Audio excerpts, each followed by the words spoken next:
जय श्री राम साथियों। अगर आपकी वृश्चिक राशि है तो वृश्चिक राशि वालों के लिए बताया गया है, जिन भी भाई बंधुओं की जो भी वृश्चिक राशि है तो उनके लिए सारा जो समय है इस समय यानी जो इस समय का जो समय है व्यवस्थित माहौल बना रहेगा और दूसरों से सलाह लेने की अपेक्षा अपने मन की आवाज़ सुने। हम लोग क्या करते हैं कि किसी भी कार्य को करने से पहले हम लोग दूसरों से पहले जानकारी लेने लगते हैं। कभी कभी आप लोग जब स्टूडेंट रहे होंगे, जब आपने पढ़ाई की होगी या फिर कभी आपने पढ़ाई नहीं की तो आपने बिजनेस व्यापार किया होगा, किसी भी कार्य को किया होगा। कभी कभी आप लोगों से सोचते हैं, सलाह लेते हैं कि मैं कौन सा बिजनेस कर लूँ। आपका मन है आपका बिजनेस करने का मन है कैसा कि आप कोई ऐसा बिजनेस करें खाने पीने वाला, जैसे छोले भटूरे का मान के चलो, छोटे भटूरे का आप लोग काम करना चाहते हैं या फिर कोई परसट्टा की दुकान लगाना चाहते हैं या फिर कोई बड़ा ईंटा वाले सीमेंट सरिया का काम करना चाहते हैं। आपके जो मन मुताबिक आप वो करना चाहते हैं, लेकिन आप जब दूसरे से पूछेंगे ना, वो कहेगा ये बिजनेस नहीं चला, इस वाले को करो। फिर आपका मन इधर उधर भटकने लगेगा। यानी हम जिस बिजनेस प्लान के लिए सोचते हैं, हम अपने आप से सलाह लेकर के हम दूसरों से पूछने लगते हैं, तब वो आपका बिजनेस को कैंसिल करने के बाद वो अपने बिजनेस की बात को रखते हैं कि इस तरीके से करो, ये वाला करो, अच्छा रहेगा। इसके बाद होता क्या, जब आप उस बिजनेस को करते हैं तो कहते हैं कि मैंने उस बंदे को ये वाला बिजनेस बताया था, तब उसने ये वाला किया, मेरे कहने से आज उसकी जिंदगी बन गई। ये किसी को क्रेडिट मत दो। जब आप अपना खुद कार्य कर रहे हैं, खुद करना पड़ेगा, तो क्रेडिट किस बात के किसको दे रहे हो ना पूछो। समय लो, 1 दिन है, 2 दिन है, 3 दिन है, 1 महीना, 1.5 महीना, 2 महीना लो, अच्छा समय लो, क्योंकि जीवन भर बिजनेस करना है। बात समझ रहे हो?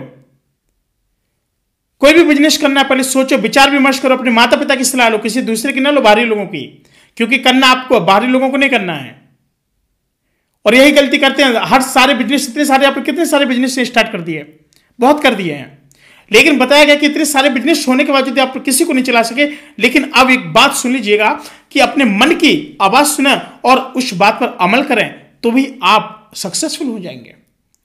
साथ ही बताया गया कि इससे आप बेहतरीन तरीके से अपने कार्यों को अंजाम दे सकते हैं। और अगर किसी पॉलिसी में पैसा लगाने की सोच रहे हैं तो तुरंत निर्णय ले लें पॉलिसी का, दैट इज गुड। और कोई खुशखबरी भी आपको मिल सकती है। बात करें खुशखबरी की, साथ ही आज कोर्ट केस से संबंधित कोई भी मामला स्थगित हो सकता है। कुछ लोग जलन की भावना से आपके प्रति परिवार में कुछ गलतफहमियां उत्पन्न कर सकते हैं। बात करें, बेहतर होगा कि दूसरों की बातों में नहीं आए, वो अच्छा रहेगा। हमने बताया था कभी दूसरों की बातों में नहीं आना चाहिए, अपना कार्य करें, अपने तरीके से करें, वो अच्छा रहेगा। साथ ही आय की स्थिति अच्छी बनी रहेगी, परंतु साथ ही खर्चों की भी अधिकता होगी।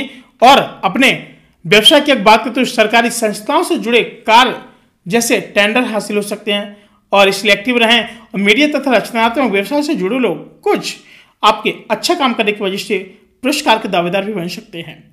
साथ ही बताया गया कि ऑफिस की व्यवस्था कुछ अस्त व्यस्त रहेगी और कार्य भी समय पर पूरा नहीं हो पाएगा, इसलिए अपने कार्य को अच्छे से करें।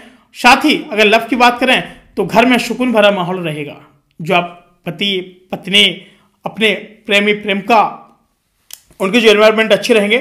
और साथ ही किसी समारोह आदि में भी परिवार के साथ जाने का आपको प्रोग्राम भी बन सकता है। और व्यर्थ के प्रेम संबंध में अपना समय नष्ट ना करें तो ही अच्छा होगा। साथ ही बताया गया है स्वास्थ्य के प्रति जैसे बात है, आजकल प्रत्येक व्यक्ति के स्वास्थ्य की अगर बात करें तो उनके जो स्वास्थ्य है काफ़ी ज़्यादा बिगड़ते जा रहे हैं। आजकल मौसम चेंज होता है, सर्दी जुकाम, और कभी कभी तो इस समय स्नोफेरिया सबसे ज़्यादा हो जाता है, स्नोफेरिया बढ़ गया। और मतलब कभी कभी इस तरीके से स्नोफेरिया ज़्यादा हो जाता ना, फिर भाई संभालना मुश्किल पड़ता है। तो इसलिए जो बच्चे हैं या फिर फैमिली परिवार है, उस पर आपको फोकस करना है, थोड़ा संभाल कर रहें, जहाँ रहे स्वस्थ रहें, मस्त रहें बस। साथ ही बताया गया है कि अपनी सोच को सकारात्मक बनाए रखें। थोड़ी सी सावधानी आपको हो सकती है, गैस और बदहजमी से संबंधित चीज़ों का सेवन न करें। पता चले अभी शादी विवाह बहुत ज़्यादा चल रहे हैं, तो क्या कर रहे हैं कि आप लोग शादी विवाह में जा रहे हैं और दबा के खा रहे हैं, फिर बाद में 2-4 दिन के लिए आपका पेट खराब हो जा रहा है, ठीक है, और फिर उसका गैस की बीमारी हो रही है। और जो अपच खा जाते हैं, गैस बनती है, गैस के बाद जब आपके लैट्रिन से नहीं होगी, इसके बाद आपको प्रॉब्लम होगी। फिर इसके बाद आपका धीमे धीमे क्या होगा कि गैस के बनने के साथ फिर आपको छाले होना शुरू हो जाएंगे धीमे धीमे, जब गर्मी बचेगी। और चाहे जो भी मौसम हो, गर्मी हमेशा बसी जाती है, कितना भी आप सोच लो। या फिर आप अनपच खा जाओ, इसके बाद फिर आपको देखना, फिर इसके बाद आप जो जब तक डाइजेशन सही नहीं होगा, इसका फिर आपका जो धीमे धीमे तब्दील होता है, फिर छाले के में तब्दील हो जाता है। और फिर छाले के लिए तो आपको हमने बताया है कई बार, आयुर्वेदिक वाले चैनल जो हमारे चल रहे हैं, हमने उसको बताया भी कि बबूल की छाल को लेकर के अगर आप खाते हैं तो आपके छाले बहुत आसानी से सही हो जाते हैं। बात समझ रहे हैं? तो साथियों, जैसे आपको सेहत से छुटकारा लाने के लिए आपको थोड़ा मेहनत करने की आवश्यकता पड़ेगी और सेहत की सुधार की कोशिश करते हैं और पूरी तकलीफ से आपको छुटकारा भी मिलेगा। बिल्कुल परेशान ना हो, समझ रहे हो। और शारीरिक बदलाव के कारण मानसिक स्थिति में सुधार होगा, जो जीवन के अन्य पहलुओं को बेहतरीन भी बनाएगा और काम संबंधित प्रगति आपको मिलती रहेगी। चिंता छोड़ करके काम पर ध्यान देते रहें तो अच्छा रहेगा। और किसी स्किन संबंधी तकलीफ होने की संभावना, इसलिए सोच विचार करके रहे। और साथ ही बताया गया कि गणेश जी भी कहते हैं कि अटके हुए पुराने कार्य आपके पूरे हो जाएंगे, परेशान ना हो तो ये अच्छा होगा। साथ ही फिर आज के लिए इतना ही, मिलते हैं एक और वीडियो, तब तक के लिए जय श्री राम।